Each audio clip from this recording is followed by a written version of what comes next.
And the political season is on. This early, political parties are in the home stretch of naming their candidates for national and local elective posts. The showdown for the 2013 elections is shaping up. It's the administration ticket bannered by President Benigno Aquino III and the United Alliance, or UNA, led by Vice President Jejomar Binay and former President Estrada. October 1 to 5 is the filing of the certificates of candidacy. The filing of COCs is the first stage of the electoral process. What comes next after the filing? Joining us tonight is Attorney James Jimenez, the spokesperson of the COMELEC. Good evening, sir. Good evening. Sir, is the Commission on Elections prepared for the registration of candidates for the 2013 elections? How many candidates are you expecting to file their COCCs from national to the local, including party lists? Well, that's a lot. For the senator position, for instance, we're electing 12 positions for senator, and we expect to get at least 50 candidates, historically speaking. As for the others, for every position you can expect at least 5 candidates. So considering that you're electing everyone from senator down to city or municipal councilor, then that's a whole lot of people.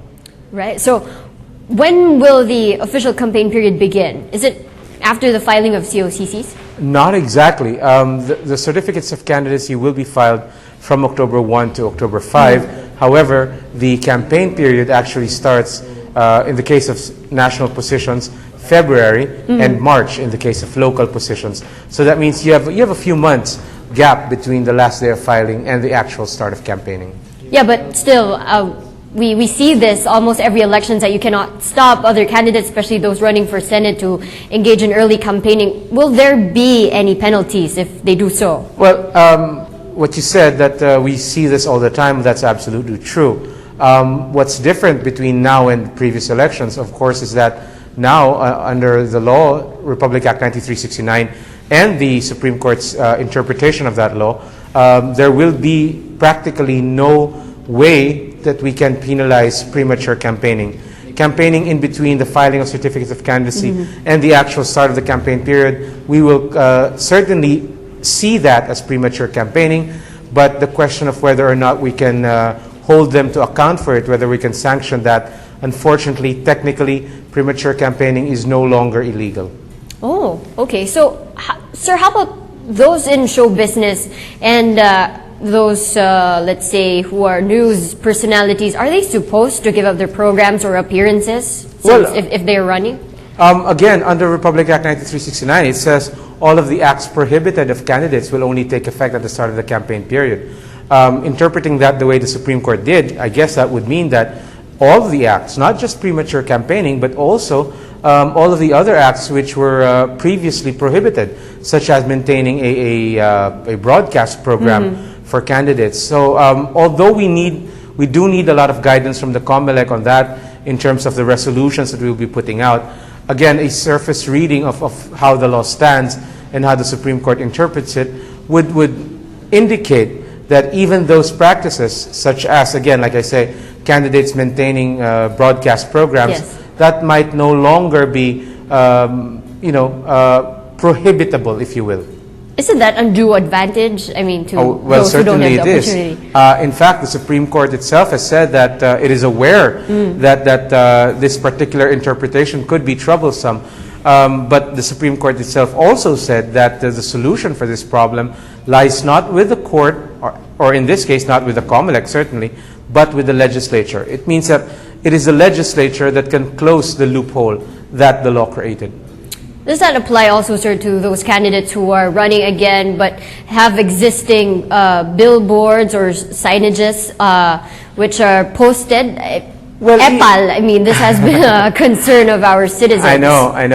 And as always, we say that EPAL, while your gut feel tells you that it is illegal, is technically allowable. And that's really a very problematic situation for us. And so far, the COMELEC has been very willing to lend its voice, at least in terms of moral suasion. We can at least tell candidates using our moral authority, if not exactly any sort of legal authority, that what they're doing is incredibly wrong.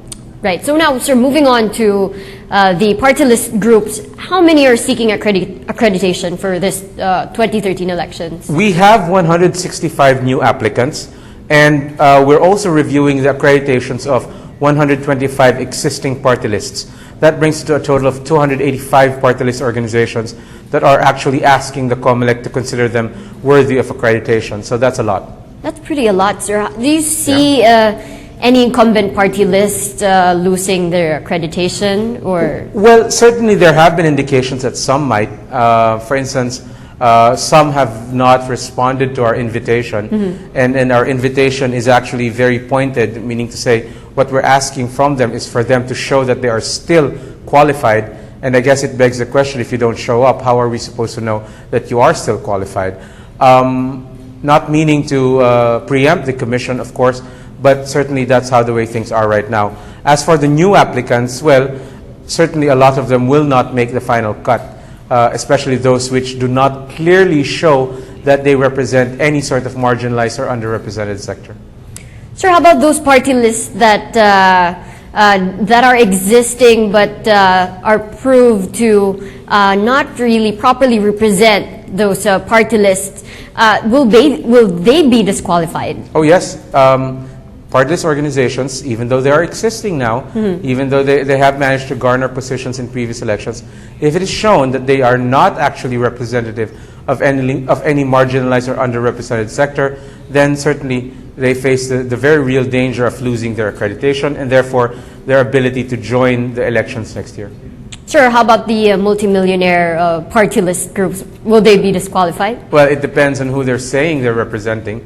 The issue with multimillionaire nominees is that their status in life should not be, out of sync with the people they're representing. So, for instance, if you're talking about a party list that supposedly represents the urban poor, yes, then obviously you're not going to have a multimillionaire as a nominee. In the same way that if you have a party list that represents women, you're not going to have a male nominee. So it's only with respect to that. Otherwise, if there is no real connection between the financial status of the nominee and the sector he is representing, then that might not be too difficult to justify. Remember, there is no property requirement for holding public office. Meaning to say, it doesn't matter if you're rich, doesn't matter if you're poor. Okay, sir. So now let's move on to the registration of voters. Is it completed or not? Not yet. The registration of voters will end on October 31st. That's the same deadline for registration of overseas absentee voters. Okay, so will the biometric system apply also? Oh, certainly. All of the registrants since 2004 have been required to apply their biometrics as well. In fact, right now, with about 42 million, give or take 100,000 registered voters, we only have about 9 million people without biometrics. So biometrics, our database is growing. As with every new applicant, we require them to have biometrics. Finally, sir, of course, we are hoping for the best for the 2013 elections. Any problems you are anticipating during the registration of the certificate of candidates? Well, as far as the filing of certificates of candidacy, the most important thing is that the candidates themselves should maintain the proper decorum. Sometimes it happens that they get into squabbles and fights when their supporters see each other. So we hope that that they do their share in keeping that under control. All right, on that note, sir, thank you so much for joining us tonight on NewsLife. That was Attorney James Jimenez, spokesperson of the Commission on Elections.